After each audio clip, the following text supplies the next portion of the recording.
Many historical comic book contracts were between artists and publishers. A company like Marvel would hire an artist or writer to create stories for their characters on a work for hire basis. Today, however, the rise of technology and markets to support independent comic book publishing have increased the need for contracts between comic book creators.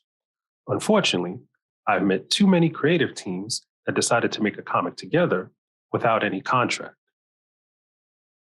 So let's say you and your friend have an awesome idea for a comic.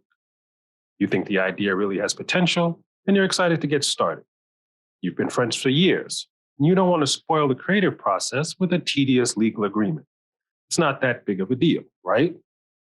Wrong. What many comic book creators don't realize is that having a contract in this situation is just as important as having an agreement between an artist and a big publisher. Without a well-defined artist collaboration agreement, an otherwise successful partnership can lead to misunderstandings, conflicts, and legal disputes down the road that could be just as costly as any lawsuit with a publisher. Now, certain creative endeavors like comics, movies, films, and theater are normally created through collective effort. While there are some comic book creators who do everything on their own, most projects are created by the continuing collaboration between the members of the group. In the same way that the minions of the Empire combine their talents to conquer the galaxy, a creative team comes together to make a comic book. You need an artist collaboration agreement when members of the creative team are going to own a piece of the intellectual property.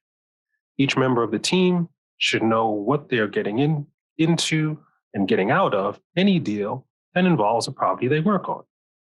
This might not seem significant when you're selling a couple hundred books a year on your website and losing money on the cost of production. This becomes a huge issue when a property is picked up for a film, TV show, video game, or merchandise deal. So it helps to have all the issues squared away before Hollywood starts calling. If you wait too long, anger, resentment, and actual litigation could tear the team apart just when things start to take off. So you need a signed artist collaboration agreement with each member of the creative team before you start production of a book. Now, an artist collaboration agreement defines the rights and responsibilities between two or more parties who plan to share in the ownership of the overall intellectual property. This is different from a work for hire agreement, where one side pays another side to work on a comic for money, but no ownership of the intellectual property, or a license agreement, where one party gives another party the right to use some aspect of the IP in exchange for payment. While an artist collaboration agreement will share some of the same foundation and housekeeping terms found in other comic book contracts, there are several basic and business terms unique to this type of agreement. You can find a link to my other video overview on the comic book contracts in the show notes, but this video will focus just on the collaboration agreement. Now, a well-drafted artist collaboration agreement will address the following issues. The parties describes who is involved in the contract. The work explains what the parties are trying to create. This should be described in as much detail as possible, but at a minimum, it should include the working title, a description of what the final product will actually be, whether it's a webcomic, single print issue, graphic novel, or ongoing series, the basic elements of the story, including the characters, settings, and other identifiable aspects of the book. If a synopsis and/or character designs of the work are available, they should also be included in the contract. The IP ownership breaks down the intellectual property ownership among all the members of the team as a percentage. The revenue split divides the revenue among the creative team for all possible uses of the story and characters in the book, including all forms of publishing, screenplay for various forms of film and television, emerging media, merchandising, interactive media, and live performance. Now, you might notice that the division of revenue goes far beyond the money that you might collect for the initial publication of the comic book. But comic book stories and characters can exist and make money in any form of media. So it's better to negotiate the TV series rights for your story up front, even if your book might not make it to Netflix. Now, the responsibilities list the business, creative, and administrative responsibilities of each party in the development of the comic in terms of both the daily management and decision-making authority. It is not uncommon for each member of the team to handle multiple responsibilities, including business management, human resources, creative production, which includes editing, scripts, artwork, inking, lettering, coloring, and design, marketing, advertising, distribution, sales, and finance.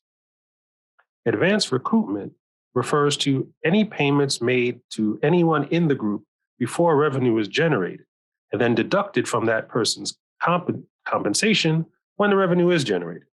For example, the artist might get a page rate for their work on the book up front, but that money then gets recovered by the rest of the group when the book goes on sale. Finally, you need to deal with withdrawal, which describes what happens if one or more members of the team is unwilling or unable to complete the work before it's published. Allowances have to be made for several aspects of the deal in this case, including changes to IP ownership, revenue splits, and recoupment.